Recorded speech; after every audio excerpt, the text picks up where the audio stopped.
गुरु कृपा। न मोहः न च मात्सर्यं न क्रोधः न च लोभयेत्। सर्वस्व चरणे स्वस्ति सप्राप्ति ही गुरु कृपा।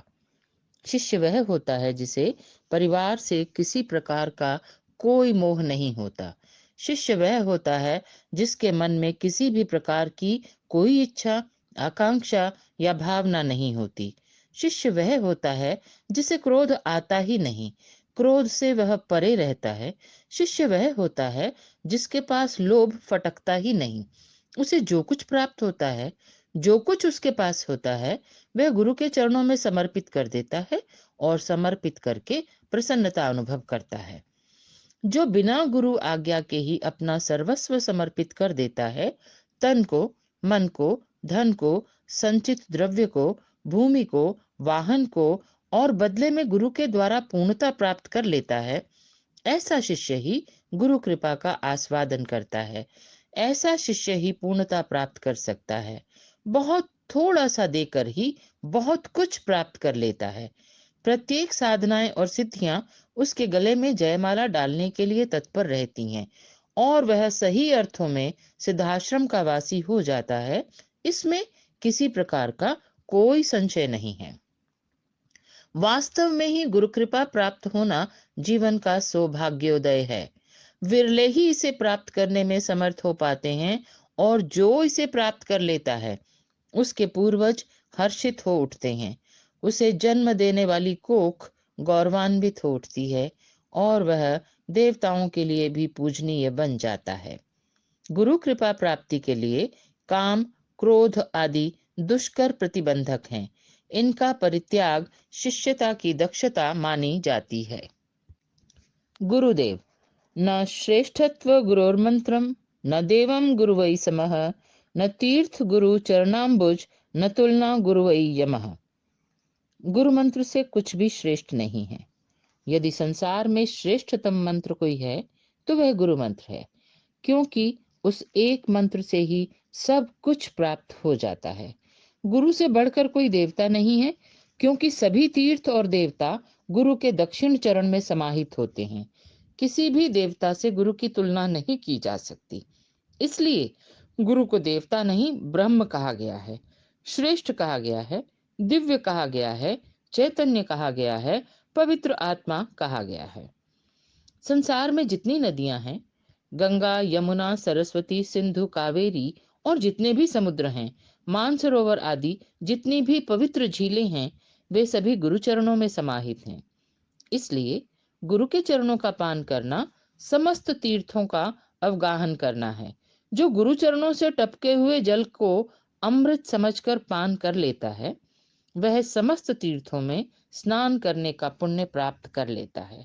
इसलिए गुरु की तुलना की ही नहीं जा सकती, संभव ही नहीं है, क्योंकि जितने भी देवता हैं, जितने भी मरुदगण हैं, जितनी भी महादेवियां हैं, वे गुरु में समाहित हैं। एक ही मंत्र से, एक ही ध्यान से, एक ही धारणा से, एक ही सेवा से समस्त देवताओं की पूजा अर्चना हो जाती है और गुरु चरणाम्बुज से सभी तीर्थों में अवगाहन करने का पुण्य प्राप्त हो जाता है। इसलिए गुरु संसार में सर्वश्रेष्ठ कहे गए हैं, अद्वितीय कहे गए हैं, और उनकी तुलना अन्य किसी भी प्रकार से की ही नहीं जा सकती। गुरु सर्वदेवमय हैं। उनके चरणों का ध्यान ही सफलता सिद्धि का सुंदरतम सोपान है। शिष्यत्व। शीघ्राति अतिशीघ्रत्वं पूर्ण गुरौ समर्पयेत्, न लोभो न क्वचित चिंत्यम स शिष्यः भव उच्यते। शीघ्र, अतिशीघ्र, जितना भी जल्दी हो सके, जो गुरु के प्रति समर्पित हो जाता है, तन से, मन से, धन से, सर्वस्व से, वह उतना ही जल्दी पूर्ण हो जाता है। उसकी कुंडलनी जागृत हो जाती है, उसका सहस्त्रामृत टपकने लग जाता है, वह पूर्ण यौवनवान बन जाता है। सारे मंत्र उसके हृदय में स्थापित हो जाते हैं, उसके कंठ में सरस्वती विराजमान हो जाती है, उसके नेत्रों में सूर्य और चंद्र निवास करने लग जाते हैं, उसके हृदय कमल पर विष्णु पूर्ण रूप से स्थापित हो जाते हैं, उसके भाल पर दिव्यता स्थापित हो जाती है, उसके ललाट पर आज्ञा चक्र दिप दिप करता हुआ प्रकाशित हो जाता है। क्योंकि शिष्य का एक ही चिंतन होता है, एक ही विचार होता है, एक ही धारणा होती है कि मुझे अपने जीवन में पूर्णता के साथ शिष्य बनना है। अन्य सब कुछ बनना आसान है, परंतु शिष्य बनना अति कठिन है। बिना गुरु के कहे ही जो अपना सब कुछ गुरु को समर्पित कर देता है, और यदि गुरु उसे स्वीकार कर लेता है, तो इससे बड़ा सौभाग्य और हो भी क्या सकता है। जो निरंतर अपने आप को गुरु कार्य में समर्पित कर देता है, उसकी तुलना की ही नहीं जा सकती। जो अपने तन मन और धन को समर्पित कर गुरु के कार्य में चेष्टारत हो जाता है, उसकी समानता इस संसार में कहाँ संभव है। शिष्य के मन में केवल यही भाव होता है कि यह जीवन गुरु के लिए है, यह श्वास गुरु के लिए है, और उसकी केवल एक ही आकांक्षा होती है कि गुरु मुझे पूर्णता प्रदान कर दे, मुझे श्रेष्ठ बना दे, दिव्य बना दे, चेतना युक्त बना दे, मेरे ऊपर गुरु की कृपा दृष्टि पड़ती रहे और मेरी उंगली थाम कर वह सिद्धाश्रम ले जा सके। मैं इसके लिए अपना सब कुछ न्यौछावर करने के लिए तैयार हूँ।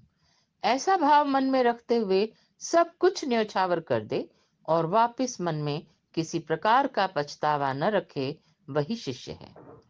जो गुरु की आलोचना सुनकर भी चुप रहता है, वह महापातकी है।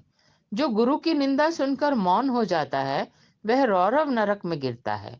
जो गुरु के विचारों के विपरीत कार्य करने वाले को दंड नहीं देता, उसके जैसा अधम तो इस पृथ्वी पर कोई है ही नहीं।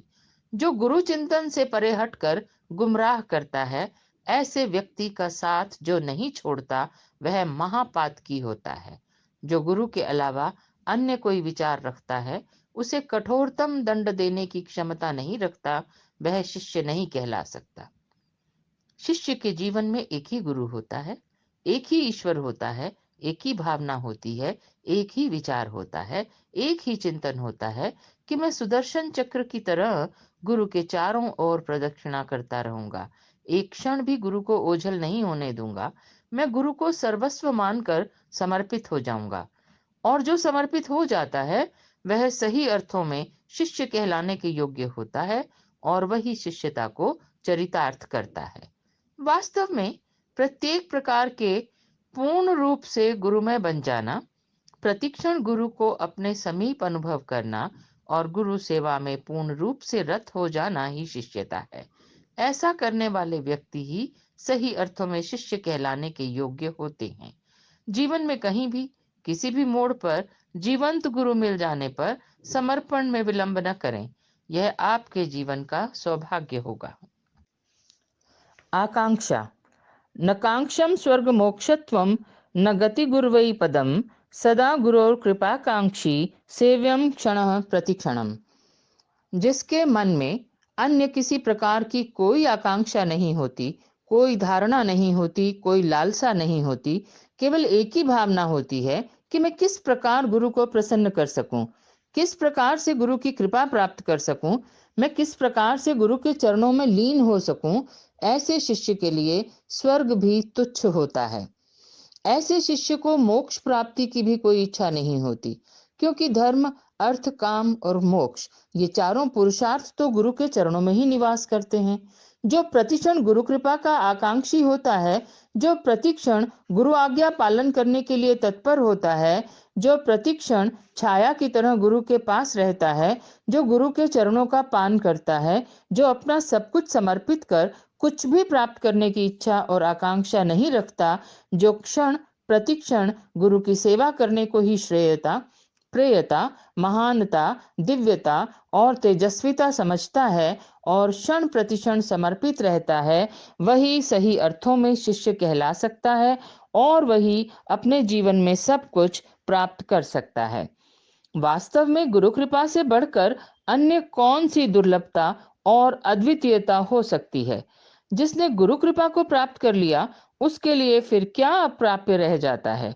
इसीलिए शिष्य को चाहिए कि वह छोटी छोटी इच्छाओं की पूर्ति के लिए प्रयत्नशील न होकर गुरु कृपा को ही प्राप्त करने के लिए प्रयत्नशील हो। गुरुत्व प्राप्ति के बाद शिष्य के मन में स्वर्ग तो क्या, परम पद की आकांक्षा भी निशेष हो जाती है।